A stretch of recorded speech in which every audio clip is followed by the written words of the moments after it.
అమరావతిని రాజధాని చేస్తామని అనుకోలేదన్నారు చంద్రబాబు నాయుడు. తమ కష్టాన్ని నాశనం చేశారన్న బాబు ఇది జాతికి జరిగిన ద్రోహంగా అభివర్ణించారు. ఈ సందర్భంగా ఆయన కొంత భావోద్వేగానికి గురయ్యారు.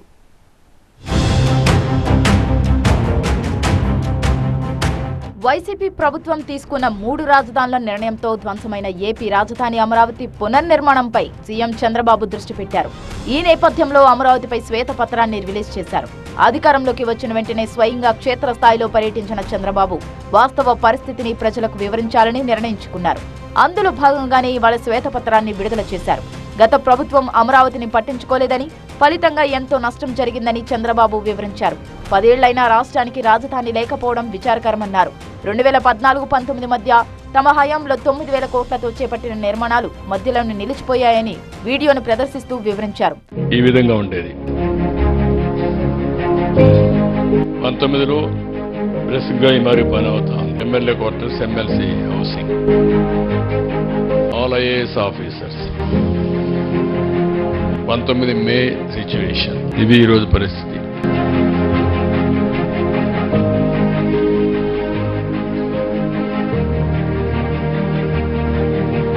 ఇది ఆ బిల్డింగ్స్, ఆ పరిస్థితి ఇప్పుడు కర్రతొమ్మ. తాము పడిన కష్టాన్నంతా వైసీపీ ప్రభుత్వం వృధా చేసిందన్న చంద్రబాబు ఒకంత భావోద్వేగానికి గురయ్యారు. చేసిన కష్టం టోటల్ గా వృధా అయ్యే పరిస్థితి వచ్చింది. అది చూసినప్పుడు అట్లనే మనస్సు ఏమాత్రం కూడా నిగ్రహం చేసుకోలేని పరిస్థితి వస్తుంది.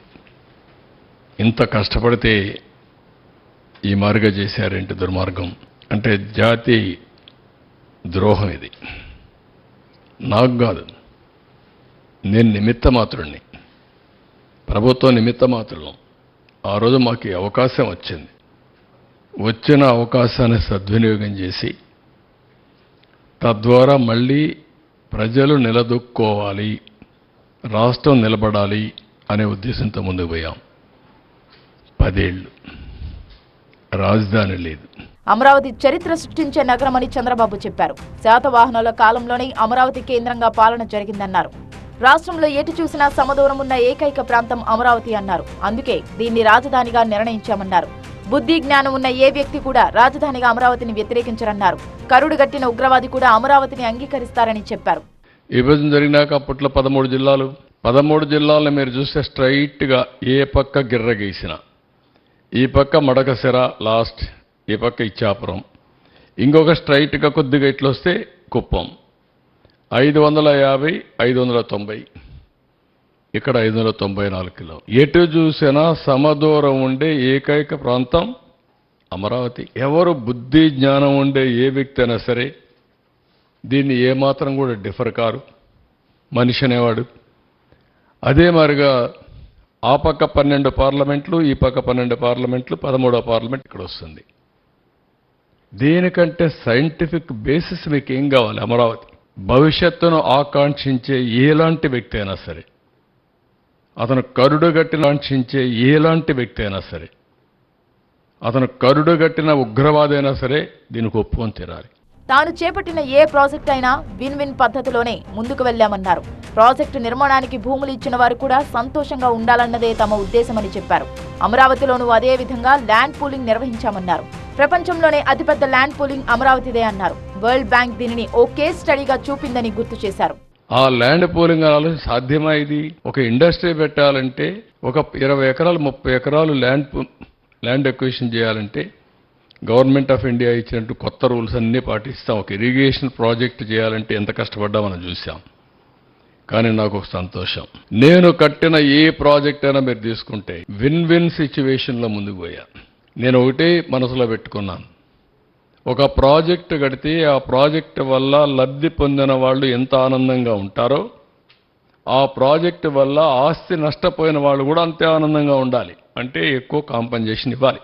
అదే ఇచ్చాం. ఇంత పెద్ద ఎత్తున భూమి ఇచ్చినటువంటి ప్రాజెక్ట్ ఎక్కడా లేదు.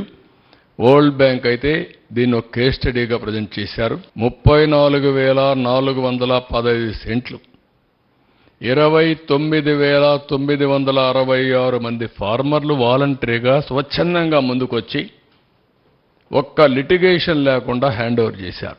ఉద్యోగ ఉపాధి అవకాశాల కోసం తాను అమరావతిని నిర్మించాలని చూస్తే జగన్ విధ్వంసం సృష్టిస్తారని చంద్రబాబు విమర్శించారు. ఉద్యోగ ఉపాధి అవకాశాలు లేక విద్యార్థులు ఇక్కడి నుంచి వెళ్లిపోయారని ఆయన ఆవేదన చెందారు.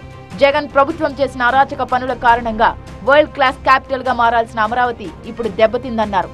అమరావతిలో అభివృద్ధి ఆగిపోయిందన్నారు. Funds locked up in complete works వాటిలో పోయే పరిస్థితి వచ్చింది. Loss of revenue, GST, income tax మొత్తం తగ్గిపోయే పరిస్థితి వచ్చింది. కడాన రోడ్లు కూడా తవ్వుకునే పరిస్థితికి వచ్చారు. ఇలాంటివన్నీ స్ట్రక్చర్స్ కూడా స్టెబిలిటీ దెబ్బతినే పరిస్థితి వస్తూ ఉంది వీళ్ళు చేసిన అరాచక పనుల వల్ల. ఇటీవల స్వర్గస్థులైన రామోజీరావు కూడా ఎంతో రీసెర్చ్ చేసి తనకు అమరావతి పేరును సూచించారని చంద్రబాబు గుర్తు చేసుకున్నారు. దీనికి కేబినెట్ నుంచి ప్రజల దాకా అందరి ఆమోదం లభించిందన్నారు. శంకుస్థాపన సమయంలో రాష్ట్రంలోని ప్రతి గ్రామం నుంచి నీరు, మట్టిని, దేశంలోని ప్రతి పుణ్యక్షేత్రం నుంచి నీరు, మట్టిని తీసుకొచ్చామన్నారు. ప్రధాని మోదీ సాక్షిగా యమునా నీటిని, మట్టిని తెచ్చారని చెప్పారు. అమరావతికి ఫౌండేషన్ వేసింది ప్రధాని మోదీ అని, రాజధానికి సహకరిస్తామని అప్పుడు ఆయన మాట కూడా ఇచ్చారని చెబుతూ అమరావతికి పార్లమెంట్ సహకారం ఉంటుందని హామీ ఇచ్చినట్టు తెలిపారు. రాజధాని నిర్మాణానికి బ్యాంకులు ముందుకు వచ్చాయని, సింగపూర్ దేశం మాస్టర్ ప్లాన్ ఇచ్చిందని, ఆ దేశంతో ఎంఓయూ కూడా కుదుర్చుకున్న సంగతి బాబు చెప్పారు. సీడ్ క్యాపిటల్ ఏరియాతో పూర్తి వివరాలతో మాస్టర్ ప్లాన్ ఇచ్చినట్టు ఆయన తెలిపారు. మొత్తం 9 నగరాలను అమరావతిలో ఏర్పాటు చేశామన్నారు. ఉమ్మడి రాష్ట్రానికి తాను సీఎంగా ఉన్నప్పుడు సైబరాబాద్ ను నిర్మించానని, 9 ఏళ్లలో సైబరాబాద్ కు ఒక ఎకో సిస్టమ్ ను తయారు చేశానని చెప్పుకొచ్చారు. హైటెక్ సిటీని డెవలప్ చేయడానికి 14 రోజుల పాటు అమెరికాలో ఉన్నానని గుర్తు చేసుకున్నారు. హైదరాబాద్ లాగానే అమరావతిని కూడా వరల్డ్ క్లాస్ సిటీగా మారుస్తానని దృఢంగా చెప్పారు. వైసీపీ పాలనలో అమరావతి బ్రాండ్ ఇమేజ్ బాగా దెబ్బతిన్నదని, భవిష్యత్తుపై నమ్మకం ఏంటని ప్రశ్నలు ఎదురవుతున్నాయని చెప్పిన చంద్రబాబు అమరావతి బ్రాండ్ ఇమేజ్ పెంచడంపై దృష్టి పెడతామన్నారు. రాజధాని నిర్మాణంతో ఆదాయం పెరుగుతుందని, కృష్ణా, గోదావరి నదుల వల్ల అమరావతికి నీటి కష్టాలుండవని చెప్పారు.